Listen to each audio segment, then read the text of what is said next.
خدا بینو خدا دا مددے بگرداب بلا افتادہ کشتی ضعیفانو شکستہ رات پشتی بحق کے خواجہ عثمان ہارون مدد کن مدد کن مدد کن یا معین الدین چشتی انتہا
تجھ سا آیا نہ او آنے والے سراجم منیرہ لقب پانے والے چمک تجھ سے پاتے ہیں سب پانے والے میرا دل بھی چمکا دے چمکانے والے برستا نہیں دیکھ کر ابر رحمت بدوں پر بھی برسا دے برسانے والے مدینے کے خطے خدا تجھ کو رکھے غریبوں فقیروں کے ٹھہرانے والے اب آئی شفاعت کی ساتھ اب آئی ذرا چین لے میرے گھبرانے والے میں مجرم ہوں آقا مجھے ساتھ لے لو کہ رستے میں ہے جا بجا تھانے والے اور رہے گا یوں ہی ان کا چرچا رہے گا رہے گا یوں ہی ان کا چرچا رہے گا رہے گا یوں ہی ان کا چرچا رہے گا پڑے خاک ہو جائے جل جانے والے اور رضا نفس دشمن ہے دم میں نہ آنا کہاں تم نے دیکھے ہیں چندرانے والے آج کی یہ محفل میلاد النبی صلی اللہ علیہ وآلہ وسلم کے حوالے سے انعقاد پذیر ہے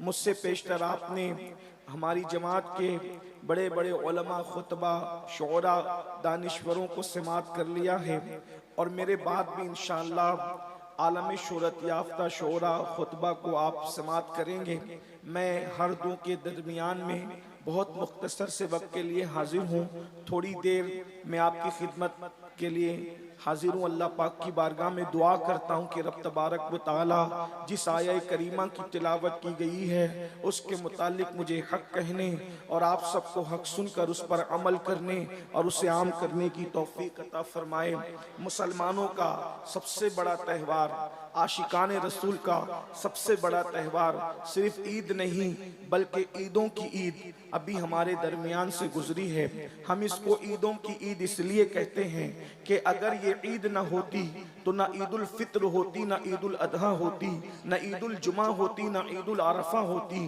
کوئی عید نہ ہوتی بلکہ عید تو اپنی جگہ نہ کوئی دن ہوتا نہ کوئی رات ہوتی نہ کوئی صبح ہوتی نہ کوئی شام ہوتی نہ کسی سے کسی کی ملاقات ہوتی یہاں تک کہ نہ زمین ہوتے نہ زمین ہوتی نہ آسمان ہوتے نہ ستاروں کی انجمن ہوتی نہ آسمان کا سائبان ہوتا نہ زمین کا بچھونا ہوتا نہ شفق کا جمال ہوتا نہ افق کی سرخیاں ہوتی نہ قمریوں کی آواز ہوتی نہ بھوروں کی گنگناہٹ ہوتی نہ پھولوں کی تبسم ہوتی نہ کلیوں کی مسکراہٹ ہوتی نہ بلخاتی ندیاں ہوتی نہ دریاؤں کی روانی ہوتی نہ سمندروں کی طغیانی ہوتی جو سب کچھ ہے صرف اس لیے ہے کہ وہ جو نہ تھے تو کچھ نہ تھا وہ جو نہ ہو تو کچھ نہ ہو وہ جو نہ تھے تو کچھ نہ تھا وہ جو نہ ہو تو کچھ نہ ہو جان ہے وہ جہان کی جان ہے تو جہان ہے اس دن ہمارے آقا آقا تشریف لائے اور یہ عیدوں کی عید ہے. آپ اندازہ فرمائیں دنیا کے اندر کوئی دن ایسا نہیں ہے جو سب کے لیے خوشیوں کا دن ہو، اس لیے کہ اگر کوئی دن کسی کے لیے خوشی کا ہے تو وہی دن کسی کے لیے غم کا ہے. اللہ اکبر. زمانے میں کوئی بھی دن سب کے لیے خوشی کا دن نہیں آتا. اللہ اکبر. مثال کے طور پر اگر آپ کہیں گے کہ 15 اگست سب کے لیے خوشی کا دن ہے تو میں کہوں گا نہیں، یہ ہندوستانیوں کے لیے تو خوشی کا دن ہو سکتا ہے کہ ہندوستانیوں کو آزادی ملی، تو انگریزوں کے لیے اتنے دکھ کا دن ہے کہ اتنا بڑا ملک ان کے ہاتھ سے چلا گیا. دیکھا ایک ملک کے لوگ خوشی منا رہے ہیں تو دوسرے ملک کے لوگ بے چین اور بے قرار ہو رہے ہیں، وہ غمگین ہو رہے ہیں. ایک ملک کے لیے خوشی کا، دوسروں کے لیے غم کا. اسی طریقے سے اللہ اکبر کسی کا انتقال ہوتا ہے، اگر ولی بھی دنیا سے جاتا ہے مریدین رو رہے ہیں اور فرشتے خوشی منا رہے ہیں. مریدین اس لیے رو رہے ہیں کہ اللہ اکبر فرش سے ماتم اٹھے وہ طیب و طاہر گیا، اور عرش پر دھومے مچے، عرش پر دھومے مچے وہ مومن صالح ملا. فرش سے ماتم اٹھے وہ طیب و طاہر گیا. دیکھ رہے ہیں فرشتے خوش ہو رہے ہیں اور انسان رو رہے ہیں. اللہ اکبر. اسی طریقے سے آپ قیاس کر سکتے ہیں جو دن مزدوروں کے لیے خوشی کا دن ہوگا وہ دن مالداروں کے لیے غم کا دن ہوگا. اگر مزدوروں کی بات مان کر کے تنخواہ بڑھا دی گئی ہے تو بولو سیٹھوں کا نقصان ہوگا کہ نہیں ہوگا؟ وہ خوشی منا رہے ہیں ہم کامیاب ہو گئے، یہ غمگین ہو رہے ہیں ہماری جیب کٹ رہی ہے. اسی طریقے سے آپ دیکھتے چلے جائیں. اللہ اکبر. لیکن کائنات میں ایک دن ایسا بھی آتا ہے جو مالداروں کے لیے بھی خوشی کا ہے اور غریبوں کے لیے بھی خوشی کا ہے. ایک دن ایسا بھی آتا ہے جو زمین والوں کے لیے بھی خوشی کا ہے اور آسمان والوں کے لیے بھی خوشی کا ہے. ایک دن ایسا آتا ہے جو مسلمانوں کے لیے بھی خوشی کا ہے اور غیر مسلموں کے لیے بھی خوشی کا ہے. اللہ اکبر. ایک دن ایسا آتا ہے جو فرشیوں کے لیے بھی خوشی کا ہے، عرشیوں کے لیے بھی خوشی کا ہے. وہ دن کون سا ہے؟ وہ دن صرف اور صرف میلاد النبی کا دن ہے، مصطفیٰ جان رحمت کی آمد کا دن ہے. آپ کہیں گے وہ کیوں؟ میں نے کہا مسلمان اس لیے خوش ہیں کہ ان کو ایمان ملا ہے، لیکن غیر مسلموں کو جینے کا سلیقہ تو ملا ہے، ورنہ جب تک کہ میرے آقا تشریف نہ لائے تھے اللہ اکبر جو غیر مسلم ہیں انہیں نہ کھانے کا شعور تھا، نہ پہننے کا شعور تھا، نہ اوڑھنے کا شعور تھا. اللہ اکبر. مجھے یہاں پر ایک بات بتانی ہے آپ کو، آپ اس کو محسوس کیجئے گا. اللہ اکبر. میلاد النبی آئے، میلاد مصطفیٰ آئی تو سب کے لیے برکت کا دن، سب کے لیے رحمت کا دن. اس دن مزدوروں کو حق مل رہا ہے. آقا فرماتے ہیں مزدور کا پسینہ سوکھنے سے پہلے اس کو مزدوری دے دی جائے، مزدور کا پسینہ سوکھنے سے پہلے اس کو مزدوری دے دی جائے. یہ تو جانوروں کے لیے بھی خوشی کا دن ہے. اللہ اکبر. پہلے لوگ جانوروں کو کھانے کے لیے کبھی پیر کاٹ دیتے تھے، کبھی کچھ عضو کاٹ دیتے تھے، زندہ جانور کے عضو کاٹ کاٹ کے کھائے جاتے تھے. رحمت للعالمین نے فرمایا اگر حلال جانور کھانا ہی ہے تو اس طرح اس کو اذیت دے کر نہ کھاؤ، بلکہ پہلے گلے کے پاس سے اس کو ذبح کر لو، اور جب اس کا جسم ٹھنڈا ہو جائے پھر اس سے جلد اتارو، اس کے بعد اسے کھایا جائے. اللہ اکبر. جس نے جانوروں کے حقوق بتائے، جس نے انسانوں کے حقوق بتائے، جس نے راستے کے حقوق بتائے، جس نے درختوں کے حقوق بتائے، جس نے پتھروں کے حقوق بتائے. اللہ اکبر. جس نے اللہ اکبر شوہر کی چتا پر جلنے والی عورت کے قدموں میں جنت کو سمیٹ کر رکھ دیا اور عورت کا مقام بتایا. الجنت تحت اقدام امہاتکم. جنت تمہاری ماؤں کے قدموں کے نیچے ہے. جب تک حضور تشریف نہ لائے تھے بیواؤں کو چتا پر جلایا جاتا تھا. آمینہ کے لال ایک بیوہ خاتون کی گود میں تشریف لا کر کے دنیا کو بتاتے ہیں ارے اگر بیوہ منحوس ہوتی تو نبی کی ماں بیوہ کیوں ہوتی؟ نبی کی ماں جیسے خوش نصیب بھی کوئی ہو سکتا ہے. کسی کا بیٹا غوث ہے، کسی کا بیٹا قطب ہے، کسی کا بیٹا عبدال ہے، ارے کسی کا بیٹا کلیم اللہ ہے، کسی کا بیٹا نجی اللہ ہے، کسی کا بیٹا کلمت اللہ ہے. تنہا آمنہ ہے جس کا بیٹا حبیب اللہ. کیا کہنے؟ زندہ باد زندہ باد.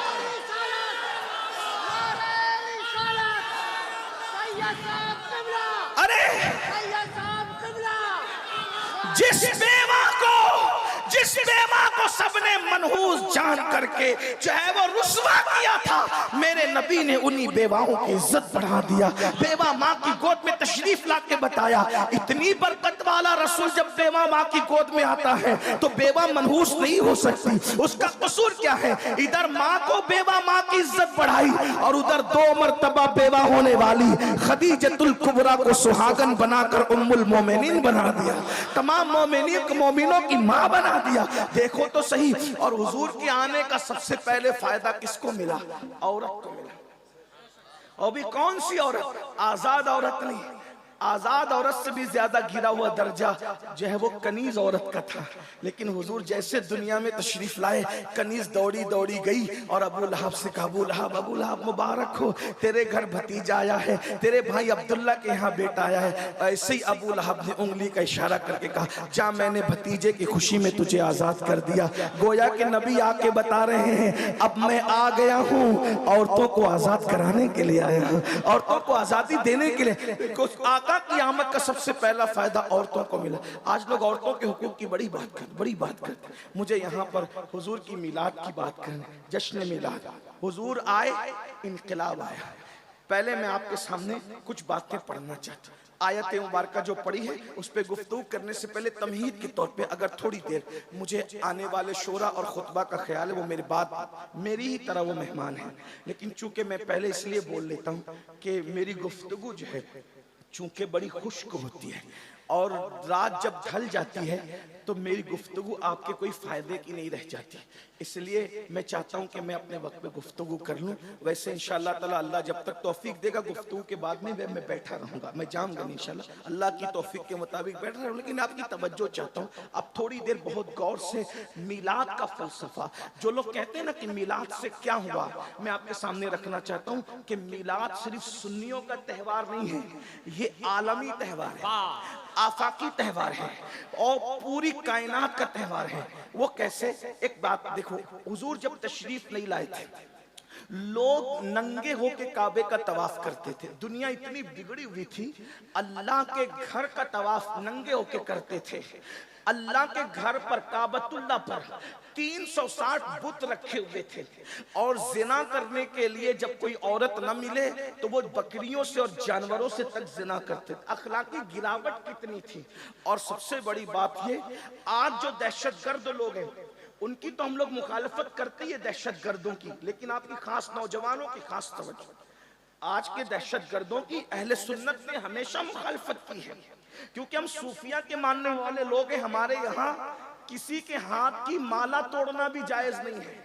تو جب ہاتھ کی مالا توڑنا بھی جائز نہیں ہے, ارے مالا ٹوٹتی ہے تو موتی بکھرتے. آپ کی اگر توجہ میری طرف ہے تو ادھر سنیں بھئیہ, بات نہیں کریں توجہ اس طرح. حضور کا ذکر ہو رہا ہے, کوئی کسی کا ذکر نہ کرے, بس اب یار کا ذکر ہوگا بس, اور کسی کا ذکر نہیں. توجہ فرمائیں, مالا ٹوٹتی ہے تو موتی بکھرتے ہیں, لیکن جب سر کسی کا الگ کیا جاتا ہے تو اس کا پورا خاندان بکھرتا ہے نا. تو ہمارے یہاں جب مالا توڑنے کی کسی کے ہاتھ کی اجازت نہیں ہے تو پھر کسی کا سر کاٹنے کی اجازت کیسے ہو سکتی ہے؟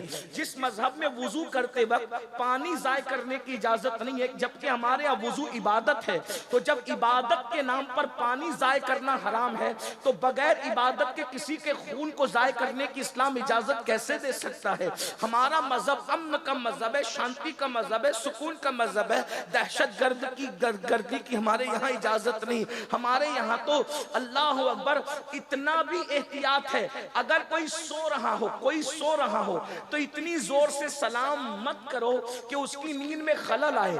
ہمارے یہاں سونے والے کو اس کی نیند کا خیال ہے, نیند کا خیال. تو جب لوگوں کی نیند کا خیال ہے تو لوگوں کی زندگی کا کتنا خیال ہوگا, لوگوں کے خاندان کا کتنا خیال ہوگا, لوگوں کی خوشیوں کا کتنا خیال ہوگا, لوگوں کے ارمانوں کا کتنا خیال ہوگا. لیکن لوگوں نے دین سمجھا نہیں, اسلام سمجھا نہیں, اسلام کے خلاف بکواس کرتے رہتے ہیں. لیکن ہماری ذمہ داری ہے کہ ہم اپنی ذمہ داری پوری کریں. تو ہم صوفیہ کے ماننے والے دہشت گردی کی اور دہشت گردوں کی مخالفت ہم نے ہمیشہ کی ہے. لیکن ایک بات میں آپ کے سامنے رکھنا چاہتا ہوں, رسول اللہ کی آمد کے بعد دنیا میں جتنے بھی دہشت گرد بعد میں پیدا ہوئے وہ لوگ چھوٹے درجے کے دہشت گرد ہیں.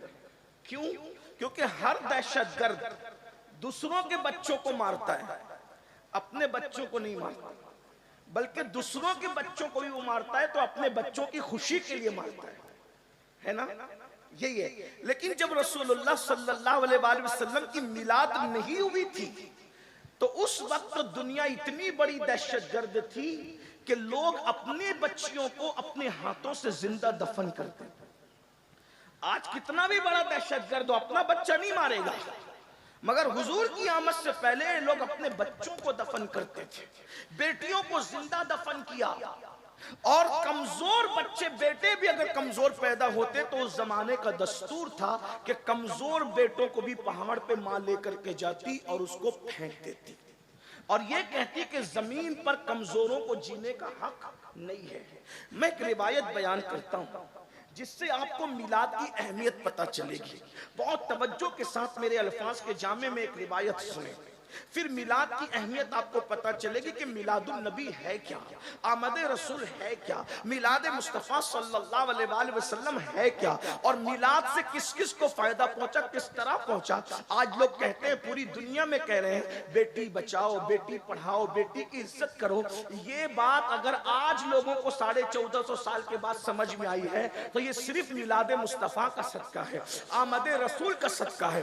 ورنہ جن کی زبانیں آج بیٹی بیٹی کر رہی ہے, کل انہی کی زبانیں بیٹیوں کے تعلق سے کیا تھی, میں وہ تھوڑا سا جائزہ پیش کرتا ہوں. یہ تاریخ کے انمٹ نقوش ہے جس پہ ٹپنی نہیں کر رہا ہوں, صرف حقائق آپ کے سامنے رکھ رہا ہوں. دیکھیے اللہ کے رسول علیہ السلام کی آمد سے پہلے ننگے ہو کے کعبے کا طواف کرنا, اگر عورتیں مخصوص ایام میں چلی جائے تو عورتوں کو گھروں کے اندر اندھیرے میں بند کر دیا جاتا تھا. اگر بیوہ ہوتی تھی تو ہمارے بھارت ہی کے اندر یہ طریقہ تھا. ثبوت ہے, میں کسی مذہب پہ ٹپنی نہیں کر رہا ہوں, حالات بتا رہا ہوں. حالات صرف آپ چیک کریں کیا حالات تھے. جب کوئی عورت بیوہ ہو جاتی تھی اس کا سر مونڈ دیا جاتا تھا, اس کے بالوں کو مونڈ کر کے اس کو جو ہے کمرے میں قید کر دیا جاتا تھا. وہ شادیوں میں نہیں جا سکتی تھی, وہ خوشی کی محفل میں نہیں جا سکتی تھی.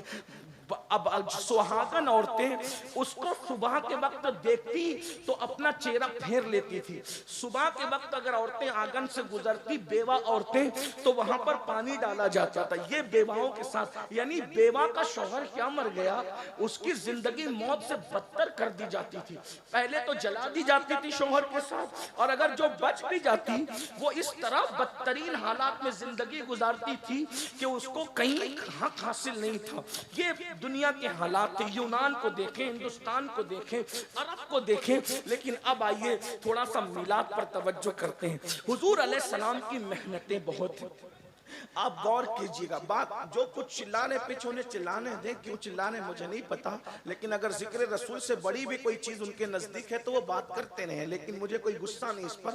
بات آپ بہت اچھے سے سن رہے ہیں ماشاءاللہ. مسلم ٹولہ ویشالی والے اور گرد و نواح سے آنے والے, اللہ تم سب کو میلاد مصطفیٰ کا صدقہ دے. منبر والوں کو بھی, زمین والوں کو بھی, سب بڑی محبتیں دے رہے ہیں, لیکن آپ تھوڑا غور سے بات سنیں کیونکہ یہ باتیں غور سے سننے کی ہے. یہ تقریر نہیں ہے, کوئی خطاب نہیں ہے, یہ صرف جو ہے یہ کسی کے دل کا درد ہے جو آپ کے دلوں کے دروازے پہ کوئی منتقل کرنے آیا ہے. بس بات اتنی ہے اور بات کوئی نہیں ہے. حضور علیہ السلام کی آمد سے پہلے عورت کو کچلا جا رہا ہے, کمزوروں کو کچلا جا رہا ہے, غریبوں کو کچلا جا رہا ہے, کعبے کی عظمت پامال کی جا رہی ہے, پیشانیاں آوارہ ہو چکی ہے, سجدے آوارہ ہو چکے ہیں. ایک خدائے وحدہ لا شریک کو چھوڑ کر گوبر کی عبادت ہو رہی ہے, چوہوں کی عبادت ہو رہی ہے, بندر کی عبادت ہو رہی ہے, درختوں کی عبادت ہو رہی ہے, پتھروں کی عبادت ہو رہی ہے. یعنی جو عبادت کے لائق ہیں اس کو چھوڑ کے سب کی عبادت ہو رہی ہے. یعنی کہ سن, غور تو فرمائیں, اندازہ تو فرمائیں, غور تو کریں. انسان کتنا بگڑ چکا تھا, انسان کا چہرہ انسان کی طرح تھا, وہ درندوں سے زیادہ وحشی ہو چکا تھا, جانوروں سے بدتر ہو چکا تھا.